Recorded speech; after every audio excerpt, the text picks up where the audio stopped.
রব্বুল আলামিনের দরবারে এই দোয়াটি 10 বার পাঠ করেন, আল্লাহ তাআলা আপনার মনের সকল ইচ্ছাগুলো পূরণ করে দেবেন ইনশাআল্লাহ।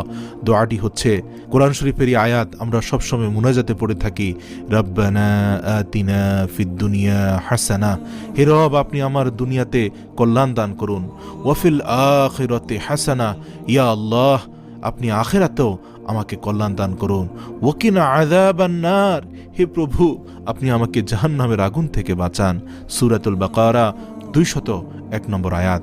আপনি তাহাজ্জুদের নামাজের ভিতরে সিজদারত অবস্থায়, প্রথম সিজদা হোক, দ্বিতীয় সিজদা হোক, প্রতি রাকাতেই হোক, সিজদার তাসবিহ পাঠ করে সিজদারত অবস্থায় এই দোয়াটি দিল থেকে খালেস নিয়তে চোখের পানি ছেড়ে দিয়ে 10 বার পাঠ করবেন।